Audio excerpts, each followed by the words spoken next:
Assalamu alaikum wa rahmatullah wa barakatuh.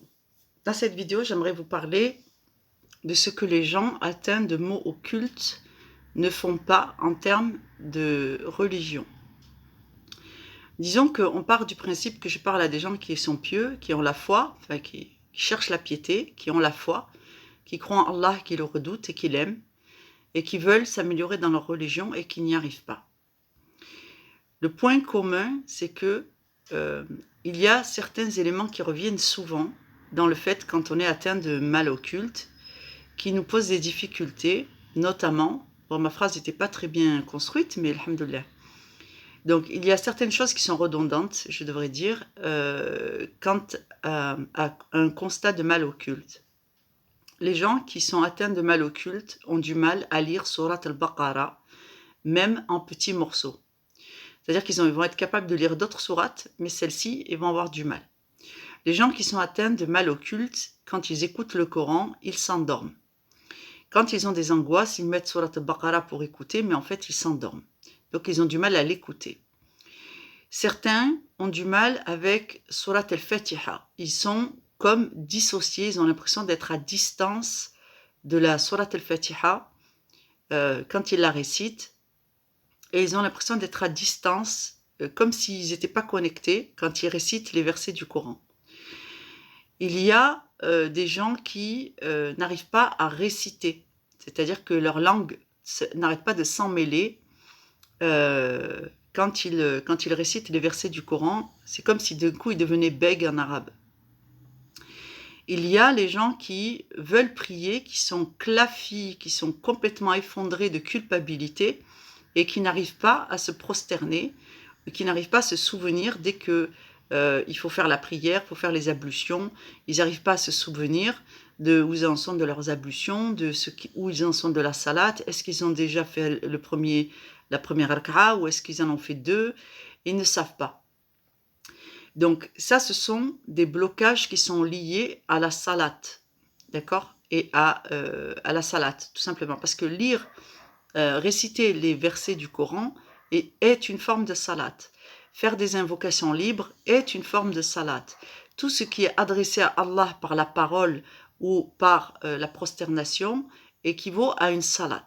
Maintenant, il faut distinguer dans le jargon officiel salat et salat. C'est-à-dire que on parle toujours de salat quand on parle de la prière avec des ruku'a, c'est-à-dire des unités de prière avec inclinaison, prosternation, et bien sûr, il faut décliner énoncer toutes les phrases qui sont recommandées durant cette prière.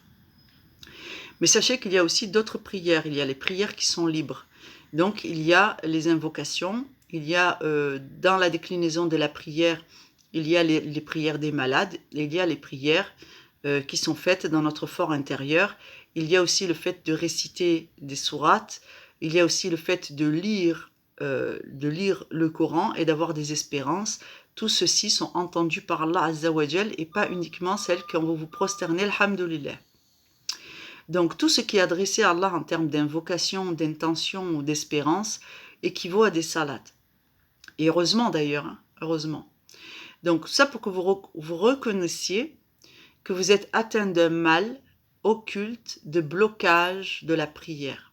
D'accord ? Et si Allah ne nous avait pas accordé l'intention et les invocations, nous serions aujourd'hui dans une très très très douloureuse situation, pire que celle que nous avons. Donc je vous avais fait des vidéos pour vous recommander de vous tenir à la prière,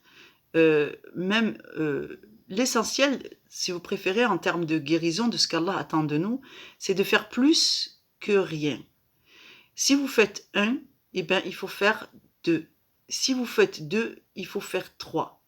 On sait très bien que quand on est atteint de mal occulte, on ne peut pas passer de 0 à 17 unités, on ne peut pas passer de 0 inclinaison à 5 prières, c'est une gymnastique. La plupart d'entre nous, on a le cœur fatigué, on a les articulations fatiguées, on est endolori, on pèse lourd, on a l'impression que le poids du monde repose sur nous, que la gravité s'est aggravée pour nous, c'est-à-dire que si là où les gens ils arrivent à marcher et se sentent légers, et ben nous à chaque pas on a l'impression qu'on déplace une masse extraordinaire parce qu'on n'en avons plus d'énergie. C'est l'énergie qui vous manque. Donc sachez que à travers les salats que vous allez vous imposer, c'est-à-dire que moi je vous avais dit que la méthode thérapeutique, Allah a légiféré et il l'a validée. C'est la même méthode que quand on apprend à un enfant à faire la salate ou le ramadan alors qu'il n'y connaît rien. Il va faire 1 jour sur 2, il va faire la moitié du samedi, il va faire le dimanche aux 3/4, et puis lundi, il va essayer de jeûner en entier, mais s'il ne peut pas, on va le féliciter d'avoir fait quand même tout le week-end. Et ensuite, on va recommencer mardi avec un demi-ramadan, et puis un 3/4 de ramadan, et puis on va essayer d'arriver, Inch'Allah, au Jumu'ah avec un jour de ramadan entier. Ben, cette progression-là, elle est halal, elle est licite dans le cas de la rééducation. Lorsqu'on est atteint d'un mal occulte, sachez que si vous voulez que Allah vous soutienne beaucoup lorsque vous faites une ruqya, vous devez rester dans la progression quant à se mettre en conformité avec ce que Allah et son messager nous ont enseigné. Donc, à chaque fois que, disons que si vous n'arrivez pas à vous lever pour faire les prières dès le matin, très tôt, et ainsi de suite, dès que vous vous réveillez, vous devez avoir l'intention d'aller faire vos ablutions, Inch'Allah, déjà pour enlever le sihr, le côté endormi, l'endormissement. Donc les ablutions, je vous l'ai dit, vous faites une fois chaque partie de votre corps, avec l'intention d'obtenir le pardon d'Allah. Tant qu'Allah vous pardonne, en réalité, il vous accorde une miséricorde. C'est-à-dire que quand Allah vous pardonne, eh bien, il vous soutient en prime. C'est-à-dire qu'il vous donne 2 bénédictions. Allah vous pardonne et il vous facilite l'accès à la salate. Vous allez faire 1 unité, 2 unités pour compenser le fait que vous n'avez pas pu vous lever, mais en tout cas, vous faites vos 2 unités le matin, quelle que soit l'heure à laquelle vous arrivez à vous bouger. Vous arrivez à vous bouger, la première chose que vous devez faire, c'est penser à faire une ablution une fois toutes les parties de votre corps, donc la bouche, le nez, le visage, les avant-bras. Passez rapidement de l'eau comme ça sur la tête et les oreilles, et ensuite essuyez vos pieds avec de l'eau. Et Inch'Allah, allez faire votre prière. Vous faites 2 unités. Alhamdulillah Rabbil Alamin, Fatiha, Ikhlas, inclinaison, vous relevez, Allahu Akbar, Subhanak Rabbil A'la, Sami'allahu liman hamidah, Rabbana wa lakal hamd. Inclinaison, prosternation, et vous dites Subhanak Rabbil A'la, Subhanak Rabbil A'la, Subhanak Rabbil A'la. Vous vous asseyez sur vos genoux ou sur le côté, si vous ne pouvez pas sur vos genoux. Moi, je mets un coussin pour me rehausser. Et ensuite, vous dites Rabbi aghfirli 2 fois. Et ensuite, vous posez votre tête par terre. Subhanak Rabbil A'la, Subhanak Rabbil A'la. J'ai fait une playlist prière, salat. Et normalement, dedans, vous devez trouver la sobriété de la prière telle que le prophète Mohammed alayhi salatu wassalam la faisait. Les vidéos sont assez lentes pour qu'on puisse s'immerger. Moi, ce que je vous recommande, c'est de vous concentrer et de suivre avec le monsieur, bien que vous soyez assis, le monsieur qui s'acquitte de la salate. Vous suivez la salate avec lui comme si vous la faisiez vous-même, et vous vous projetez en train de faire la salate avec votre propre corps. Il faut que votre pensée suive le mouvement, comme si vous étiez, vous pouvez voir vous-même en train de faire la salate sur le plan spirituel. Donc, c'est une projection. Vous faites une projection, et comme ça va vous aider à mémoriser. Cette technique, c'est celle qu'utilisent les grands sportifs quand ils veulent modéliser une action qu'ils vont reproduire des centaines de milliers de fois. Et c'est comme ça qu'ils vont s'entraîner quand le corps n'est pas à l'entraînement, ils vont entraîner leur mental. Ils vont entraîner leur mental à se familiariser et à se rappeler de tous les mouvements. Et comme ça, sur le plan kinesthésique, ils sont déjà en train de rester éduqués au bon comportement quand ils vont faire leur sport. Et ainsi, ils arrivent à améliorer leurs résultats. Et sachez que cette méthode, elle existe réellement. Donc, c'est celle-là que nous allons utiliser, Inch'Allah, pour réussir à faire nos 2 unités le matin. Quant à ceux qui font déjà les prières et qui n'ont pas de difficultés sur leur prière, vous devez apprendre à vous projeter pendant que vous faites la prière. Votre corps fait les ruku', mais votre projection de vous-même fait les ruku' en même temps. Vous devez aussi considérer que Allah est en face de vous, Allah est en face de vous et que vous êtes en train de vous adresser directement à notre maître et ainsi vous allez mieux, Inch'Allah, vous connecter dans la salade. Vous devez tenter de vous rapprocher au maximum des heures de prière. Revenons à ceux qui n'arrivent pas à prier, qui n'arrivent pas à se prosterner, parce que vraiment, c'est très très compliqué. Il y a plusieurs problématiques. Si vous n'arrivez pas à vous prosterner, la guérison est plus lente. La délivrance est plus lente. Allah va vous demander de fournir un effort de conformité pour pouvoir vous apporter un soutien puissant. En cela, si vous n'arrivez à faire aucune unité dans la journée, que vous n'arrivez à faire aucune salate dans la journée, mettez-vous à vous-même l'obligation de commencer votre journée par 2 unités et de finir votre journée par 2 unités. Parce que ce sont les 2 unités de départ de votre nouvelle résolution de prier telle que Allah nous l'accorde. Sachez que quand vous serez à l'aise avec ces 2 unités, vous devrez rajouter 2 unités. Donc quand vous pourrez vous acquitter de vos 2 unités, vous pourrez rajouter 2 unités pour Dohr. Le soir, par exemple, quand vous rentrez fatigué, éclaté à la maison, vous vous dites, je vais quand même faire mes 2 unités, mais si vous arrivez à aller au bout de ces 2 unités, alhamdoulilah, refaites 2 unités encore, en disant, Ya Allah, pardonne mes offenses, je vais faire 2 unités de plus. Allah décidera ce qu'il fera de ces 2 unités. Pour quelle prière Allah va les accorder. Mais ça, ce n'est plus de notre ressort, d'accord? Nous, ce qui nous importe, c'est de nous mettre en conformité. Et pour ça, acceptez que vous ayez une phase de rééducation, parce que personne ne vous en parlera comme je vous en parle, parce que les imams n'ont pas le droit de sortir une certaine méthodologie de l'enseignement qui fait qu'ils ont peur de se mettre en porte-à-faux et les critiques seront nombreuses de toutes parts et les gens tenteront de les discréditer. Donc c'est à nous, les musulmans de la Oumma, de nous enjoindre à ce qui fonctionne et ce qui ne fonctionne pas, et ce qu'Allah accorde et ce qu'Allah n'accorde pas lorsqu'on est atteint de mal occulte.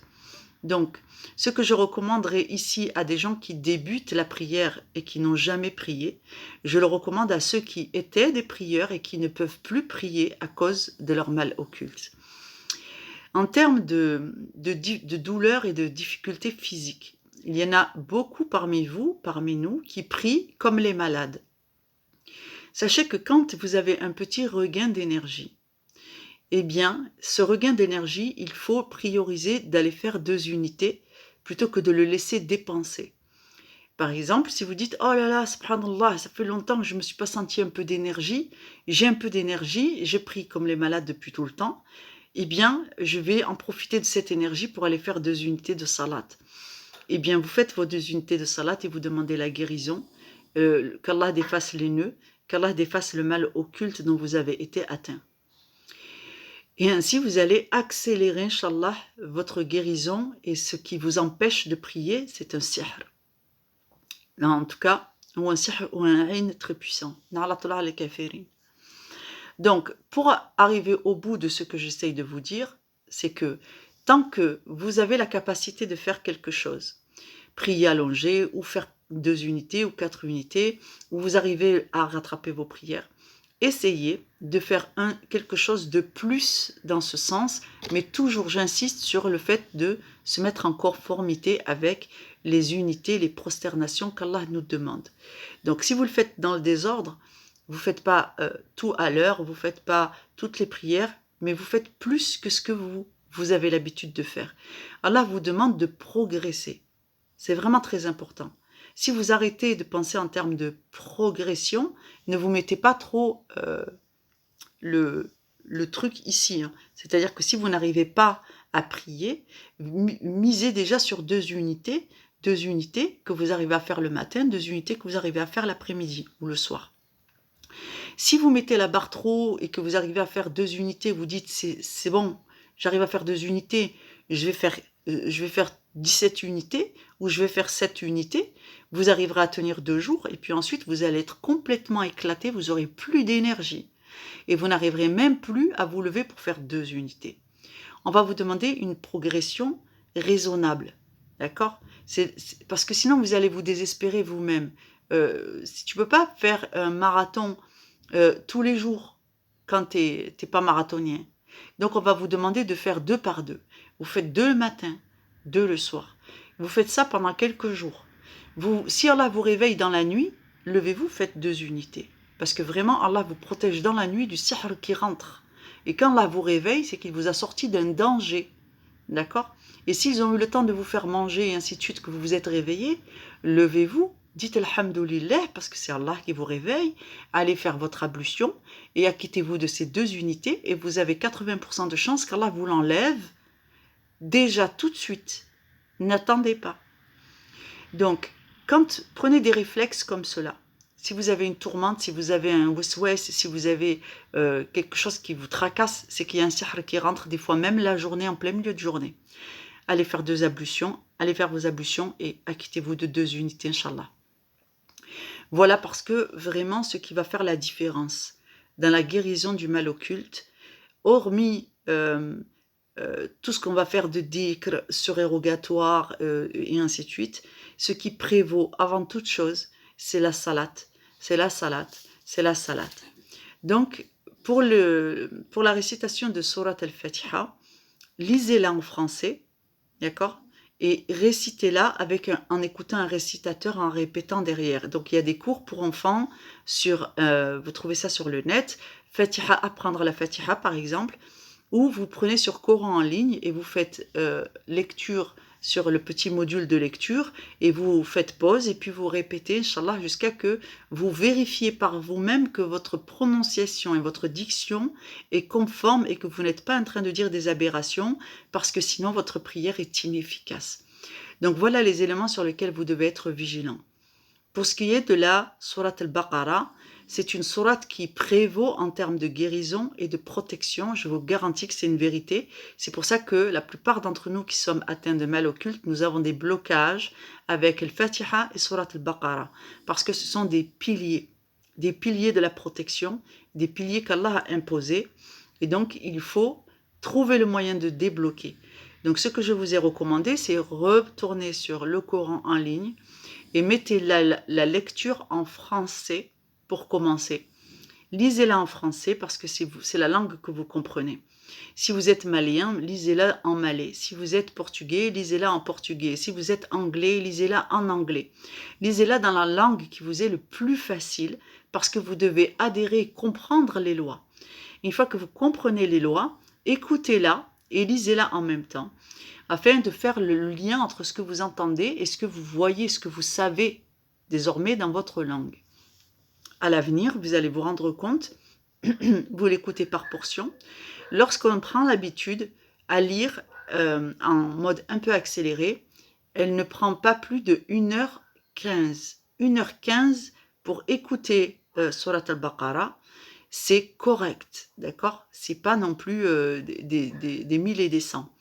Donc, ce que je fais, moi, c'est que dans le cadre de mon travail, quand je pars travailler, quand je prends ma voiture, j'ai 45 minutes de route. Donc, ce que je fais, c'est que je mets sur mon poste en Wi-Fi, en connexion Wi-Fi, je mets la lecture de Surat al-Baqarah en français. Je l'écoute des fois dans le cadre de mon travail pendant que je fais des tâches qui ne me sollicitent pas outre mesure mon intelligence. Donc, je n'ai pas besoin d'être hyper concentré sur d'autres choses. Je peux me concentrer sur Surat al-Baqarah et d'écouter les versets et de méditer les lois en même temps. Donc, sur mon temps où je suis occupée à faire des choses qui ne me stimulent pas sur le plan intellectuel outre mesure, je vais profiter de ce temps pour écouter Surat al-Baqarah. Vous pouvez faire la même chose en poussant un peu le volume pendant que vous cuisinez ou que vous faites le ménage. Pendant que vous prenez votre voiture, vous pouvez aussi mettre sur votre poste en français. Wallah, c'est vrai que c'est très important.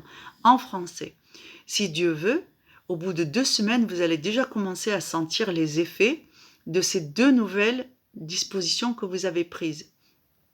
Écoutez régulièrement Surat al-Baqarah en français pour enlever les blocages que vous avez, qui se sont accumulés la concernant.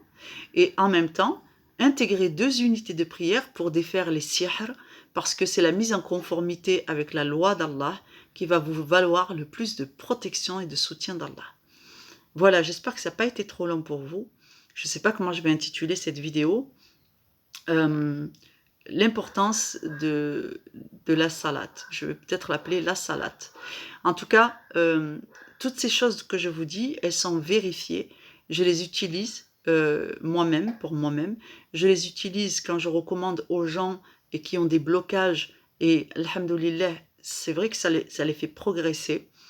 Il y a beaucoup de gens qui ont corrigé leur aqidah, qui ont commencé à apprendre des lois qu'ils ignoraient de l'islam, parce qu'ils ont commencé à lire leurs livres en français et à se méditer en français. Donc l'écoute, le plaisir d'écouter et de comprendre en arabe quand vous écouterez ne viendra que quand vous aurez commencé à intégrer le sens réel des versets dans la langue que vous maîtrisez.